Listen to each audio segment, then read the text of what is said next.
성경 봉독하시겠습니다. 레위기 1장부터 9절 말씀입니다. 레위기 1장 1절부터 9절 말씀입니다. 함께 우리 천천히 봉독하시겠습니다. 야훼께서 해막에서 모세를 부르시고 그에게 말씀하여 이르시되 이스라엘 자손에게 말하여 이르라 너희 중에 누구든지 야훼께 예물을 드리려거든 가축 중에서 소나 양으로 예물을 드릴지니라 그 예물의 소는 번제이며 흠없는 수컷으로 회막문에서 야훼 앞에 기쁘게 받으시도록 드릴지니라 그는 번제물의 머리에 안수할지니 그를 위하여 기쁘게 받으심이 되어 그를 위하여 속죄가 될 것이라 그는 야훼 앞에서 그 숫송아지를 잡을 것이요 아론의 자손 제사들이 그 피를 가져다가 회막문 앞 제단 사방에 뿌릴 것이며 그는 또 그 번제물의 가죽을 벗기고 각을 뜰 것이요 제사장 아론의 자손들은 제단 위에 불을 붙이고 불 위에 나무를 버려놓고 아론의 자손 제사들은 그 뜬 각과 머리와 기름을 제단 위에 불 위에 있는 나무에 버려 놓을 것이며 그 내장과 정광인을 물로 씻을 것이요 제사장은 그 전부를 제단 위에 불살라 번제를 드릴지니 이는 화제라 야훼께서 향기로운 냄새니라. 아멘. 오늘의 제목은 고운 마음입니다. 여러분 고운 마음 하시면 어떤 마음이 생각납니까? 따뜻한 마음? 아니면 따뜻한 섬김? 여러 가지 마음이 있습니다. 오늘 새벽에 나오신 우리 성도 여러분들은 고운 마음으로 오늘 하나님의 말씀을 함께 듣고 귀한 은혜를 누리시는 우리 성도 여러분과 또 제가 되기를 바랍니다. 오늘 본문 말씀은 제가 많이 긴데 9절까지만 읽었습니다. 오늘 시간이 되신다면 레위기를 한번 읽어보시면 더 도움이 될 것 같습니다. 레위기에는 5가지의 대제사가 있습니다. 너무나도 잘 알다시피 번제, 소제, 화목제, 속제제, 속건제가 있습니다. 이 5가지 제사 중에 오늘은 2번째 제사인 소제에 대해서 제가 나누기 원합니다. 우리가 알고 있는 번제의 특징은 가죽을 제외한 모든 부분을 하나님께 드리는 것입니다. 소제의 특징은 피 흘림 없는 유일한 곡식 제사라는 것입니다. 다른 제사들은 모두 가축을 잡아서 죽여서 피를 흘려야 했지만 소제는 그런 것이 아니라 곡식을 드리기 때문에 죽이거나 피를 흘릴 필요가 없었습니다.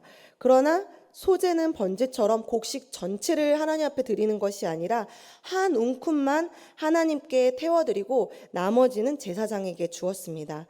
그리고 소제는 독자적으로 드릴 때도 있었지만 다른 제물들과 함께 드릴 때가 많이 있었습니다. 최초의 소제는 우리 성도 여러분들이 잘 알다시피 가인과 아벨의 제사에서 나타납니다. 가인은 농사꾼이었기 때문에 곡식을 제사로 하나님께 바칩니다. 그것이 바로 첫 번째 소제였다는 것을 기록되어 있습니다. 그렇다면 이스라엘 백성들은 이 소제를 언제 드렸을까요? 하나님께 감사한 마음을 표현하고 싶을 때 소제를 드렸습니다. 그래서 소제는 감사의 제사라고 부르기도 했었습니다. 하나님께 감사의 마음을 담아 곡식을 태워 올린 다음에 그 소제를 향기롭게 받으신다고 성경에 기록되어 있습니다. 오늘 제가 읽은 본문 9절에 이렇게 말씀하고 있습니다. 이는 화제라 여호와께 향기로운 냄새니라. 하나님은 소제가 곡식의 제사라고 해서 덜 기쁘게 받으시지 않았습니다.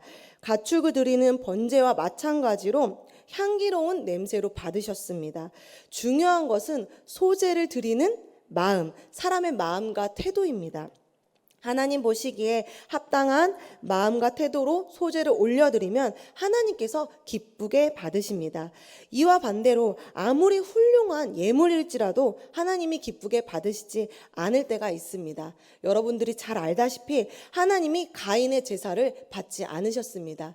그것은 가축을 죽여서 피 흘린 제사이지 않기 때문인 것이 아니라 가인이 하나님 앞에 순종하지 않은 마음, 그 불순한 마음, 그의 믿음과 태도가 있었기 때문에 분명히 하나님이 그 가인의 제사를 기쁘게 받지 않으셨던 것입니다.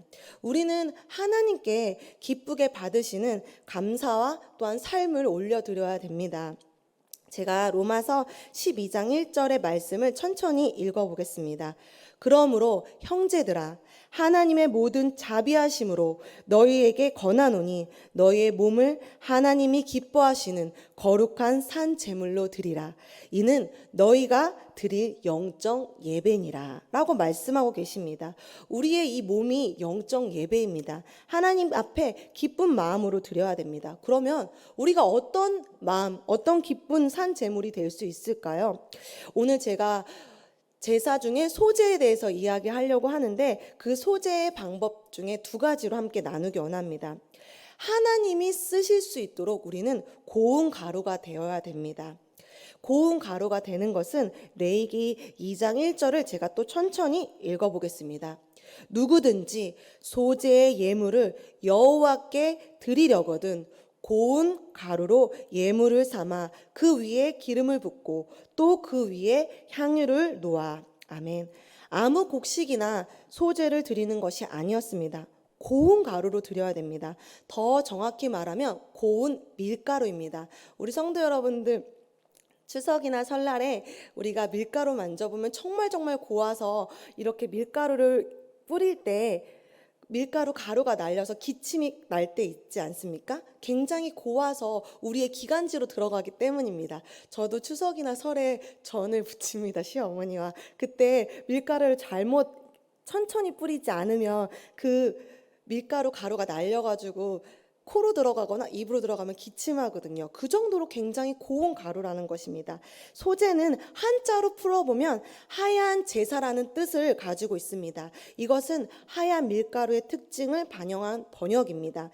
이스라엘 백성들은 아무 곡식이나 하나님께 드리지 않았습니다. 밀의 껍질을 벗기고 으깨서 고운 상태로 만들어서 태워서 하나님께 드린 것입니다. 충분히 정제되고 고와진 상태의 밀을 하나님께 드린 것입니다.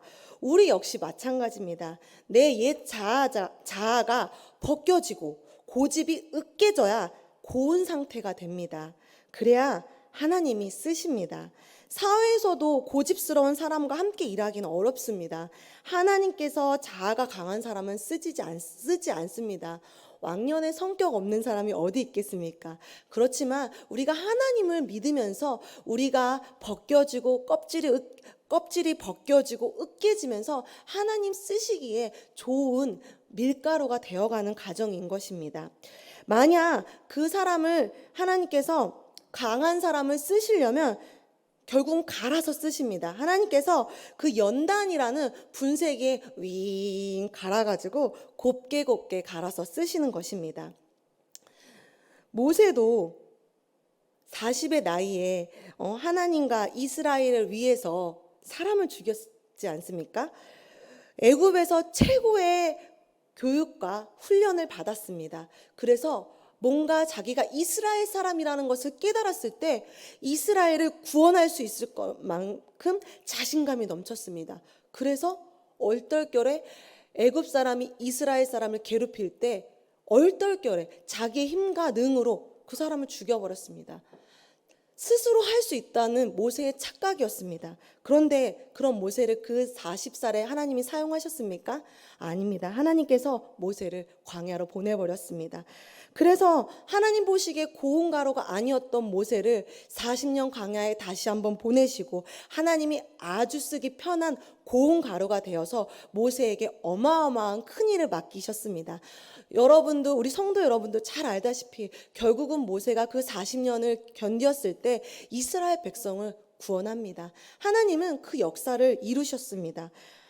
우리도 내 힘과 내 고집을 앞세우지 않고 하나님이 일하시기 편한 그런 고운 가루 같은 사람이 되어야 합니다. 로마서 5장에 보면 환난은 인내를, 인내는 연단을, 연단은 소망을 이룬다고 기록되어 있습니다. 이런 말씀들은 그냥 보기 좋다, 보기 좋은 떡으로 하나님이 기록해 놓은 것이 아닙니다. 그 말씀이 너의 말씀이 되어 네 마음에 심겨져 그게 너의 삶이 되어라 하고 하나님의 믿는 백성들에게 끊임없이 하나님께서 선포하고 계신 것입니다. 이 말씀은 사실 저에게도 원합니다. 저의 삶 속에서도 끊임없는 연단이 있습니다. 저의 연단은 저희 아이들입니다. 너무나도 사랑스럽지만 정말 끊임없이 사고를 칩니다. 근데 어느 날 제가 막 아이들한테 화를 내고 있는데 제가 제 스스로 이런 물음이 들더라고요. 왜 화가 나지 지금? 이런 마음이 들더라고요. 그렇게 생각을 하면서 묵상을 했을 때 아이들에게 제 마음을 투영시키는구나. 그러니까 그 아이들이 아직 어린데 나만큼 잘했으면 좋겠고 나보다 더 나은 인생을 살았으면 좋겠으면 하는 그런 욕심이었던 것입니다. 그렇지만 하나님께서 제 마음 가운데 너는 기도해라. 그 아이들은 내가 너에게 맡겨놓은 것이지 너의 소유물이 아니다라는 마음으로 새벽에 참 많이 울었습니다. 그렇습니다. 새 아이들을 저에게 맡겨놓은 것은 그 아이들을 통해서 제가 자라고 또 그 아이들을 위해 저는 기도할 뿐입니다. 그 아이들을 통해서 제가 그 환난을 통해 인내를 배우고 또 그 인내를 통해 연단을 배우고 그 연단을 통해 제 인격이 자라난다는 것을 또 한 번 경험하게 됩니다. 그 아이들이 저보다 어리지만 저는 그 아이들을 통해서 분명히 배우는 것이 너무 많고 그 아이들을 통해 제가 아프지만 저는 자라나고 있습니다. 그래서 제가 조금 더 나은 인격이 되어가고 있다는 생각이 듭니다. 환난을 통해 고운 가루가 되어가는 상태가 되어가는 것입니다. 아직은 너무나도 멀었습니다. 저는 30이 되면 조금 나은 사람이 될 수 있겠지라는 생각을 조금 했습니다. 그래도 20살 때보다. 근데 40이 되면 조금 나을 수 있겠지라고 생각했지만 여전히 저는 어린아이 같다는 생각이 많이 듭니다. 환난을 통해 고운 가루 같은 상태가 된다는 것은 쉬운 일이 아닙니다. 하지만 하나님께서는 우리가 고와지면 고와질수록 우리를 귀하게 사용하십니다. 크게 사용하십니다. 고난을 마주하고 계십니까? 환난을 마주하고 계십니까? 지금 고운 가루가 되고 있는 중입니다. 저와 함께 고운 가루가 되어서 하나님께 향기로운 그런 소재가 되시기를 소망합니다. 고집이 없어지면 하나님이 쓰시기에 최적화됩니다. 그렇기 때문에 다윗도 그런 고집이 없어졌기 때문에 내 마음에 합한 자라고 하나님께서 말씀하신 것입니다. 고집이 없어진다는 것은 하나님의 말씀을 들으면 바로 곧장 따라간다는 것입니다. 다윗은 그런 상태가 되었기 때문에 하나님께서 너는 이제 합당한 자다라고 말씀하고 계시는 것입니다. 우리도 고집이 없고 고운 가루가 되면 하나님의 응답이 바로바로 들립니다. 우리의 야망을 벗겨버리고 하나님의 비전을 따라 고운 가루가 되시기를 소망합니다. 또한 두 번째로는 부패하지 말아야 됩니다. 하나님이 기뻐하시는 산 제물은 부패하지 않는 것입니다. 우리가 부패하지 않으려면 무엇을 넣어야 되는지 제가 레위기 11장을 천천히 읽어보겠습니다. 너희가 여호와께 드리는 모든 소제물은 누룩을 넣지 말지니 너희가 누룩이나 꿀을 여호와께 화제로 드려 사르지 못할지니라. 누룩과 꿀을 소제에 넣어서 가르면 안 된다는 것입니다. 그리고 13절을 읽어보겠습니다. 무엇을 넣어야 되는지 제가 천천히 읽어보겠습니다. 내 모든 소재에 소금을 치라. 내 하나님의 언약의 소금을 내 소재에 빼지 못할지니 내 모든 예물에 소금을 드릴지니라. 무엇을 넣어야 되냐면 소금을 넣어야 됩니다. 그러니까 정리해보면 소재에 누룩과 꿀은 넣으면 안 되지만 소금은 꼭 넣어야 됩니다. 어떻게 보면 우리 식단과 똑같습니다. 우리가 단 것을 많이 먹으면 사실 좋지 않습니다. 기분은 좋아지지만 우리의 몸은 안 좋습니다. 그런데 우리가 소금은 짜게 먹으면 안 좋지만 소금에 들어있는 미네랄을 먹지 않으면 또 안 됩니다. 그래서 옛날에는 소금이 엄청 귀했습니다. 누룩과 꿀은 부패의 상징이지만 변질의 상징이지만 소금은 변질의 상징이 아닙니다. 학자들이 여기서 나오기를 꿀이 여기서 과일의 꿀이라고 추측했기 때문에 더 넣지 말라고 했던 것 같습니다. 어쨌든 누룩과 꿀을 넣으면 그 고운 밀가루가 쉽게 상할 수밖에 없기 때문에 넣지 말라고 한 것입니다. 변하기 시작하기 때문에 하나님께서 넣지 말라고 하신 것입니다. 하나님은 결국 우리의 마음이 변하는 것을 싫어하십니다. 처음에는 뜨거웠습니다. 지금만큼 예전에 우리가 신앙생활을 되게 오래 하지 않았습니까? 저도 이제 정말 어렸을 때부터 여의도 순복음교회 엄마 등에 업혀서 다니면서 아직도 저는 기억이 납니다. 그 철야가 옛날에 여의도 순복음교회가 엄청 늦게 끝났어요. 정말 지금의 금요철 예배가 아닌 새벽 4시에 이렇게 끝나서 항상 왔는데, 그때 되면은 너무 집에 가기 싫은 거예요. 왜냐면 졸리웠고 막 이런데. 그런데 어렸을 때 그때부터 지금까지의 신앙을 돌아보면 조금은 제가 전도사가 돼서 오히려 더 말씀을 많이 안 읽는 것 같은 생각이 들면서 이걸 보면서 마음이 많이 찔렸습니다. 하나님께서는 왕년에 우리가 신앙생활 잘한 것들에 대해서 칭찬하지 않습니다. 과거에 비해 지금의 내 모습이 어떤지, 변했는지 안 변했는지, 너의 마음에 계속 소금을 치고 있는지 안 치고 있는지 계속 묻고 계십니다. 그렇기 때문에 우리 마음에 진짜 소금이 있는지 우리가 생각해 봐야 됩니다. 소금은 불변성입니다. 실제로 고대 근동에서도 소금으로 동맹을 했습니다. 충성을 맹세할 때도 소금으로 사용했습니다.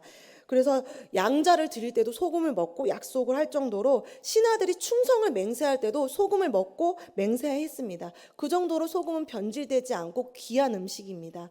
우리가 소금을 많이 먹으면 짜서 위험할 수도 있지만, 그래도 소금은 우리 몸에 필요하고 부패를 막고 우리가 생선을 썩지 않게 할 때도 소금을 뿌립니다. 이처럼 우리의 마음이 변하지 않도록 말씀의 소금, 찬양의 소금, 또한 예배 가운데 소금을 끊임없이 쳐야 됩니다. 그래서 하나님께 변하지 않는 신실한 믿음으로 하나님 앞에 나아가야 됩니다. 하나님 역시도 신실한 마음으로, 신실한 모습으로 우리에게 늘 대하고 계십니다. 그래서 우리도 변덕스러운 마음으로 하나님 앞에 나아가는 것이 아니라 하나님처럼 늘 신실한 마음으로 하나님 앞에 나아가는 저와 여러분들이 되기를, 또 끝까지 충성하시는 저와 여러분들이 되기를 간절히 소망합니다. 요한계시록 2장 10절의 하반절에 이렇게 말하고 있습니다. 내가 죽도록 충성하라. 그리하면 내가 생명의 관을 내게 주리라.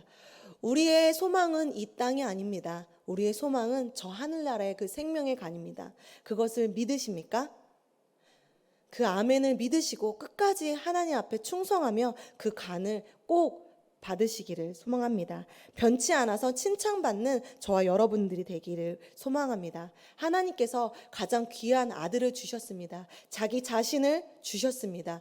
그것을 기억하며 그 구원의 은혜에 감사하며 우리가 오늘 하루도 살아내는, 변질되지 않는 저와 우리 성도님들이 되기를 간절히 소망하며 기도하시겠습니다.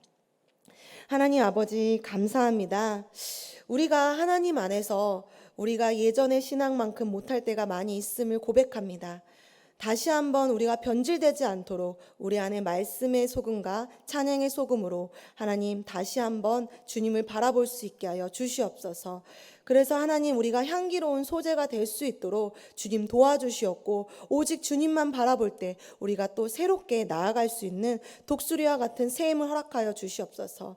하나님, 우리의 삶이 너무 고단하고 쉽지 않습니다. 매일의 삶에 얼마나 많은 문제가 일어나고 매일의 삶이 얼마나 엉망진창인지 하나님께서 아시오니 우리의 모든 기도를 하나님의 때에 합력하여 선을 이루셔서 이루어 주시옵고 응답하여 주시옵소서. 물질로 어려움당하지 않게 도와주시옵고, 환경으로 어려움당하지 않게 도와주시옵고, 관계로 힘들어하는 우리 성도님들 그 관계가 속히 회복되게 하여 주시옵소서. 코로나19로부터 안전하게 지키시고 보호하여 주시옵고, 우리 성도님들이 낸 귀한 헌금 하나님의 나라에 아름답게 사용하여 주시옵고, 모든 것들이 하나님의 뜻 가운데 아름답게 하나님이 일하실 것을 믿으며 예수님의 이름으로 간절히 기도드려옵나이다. 아멘.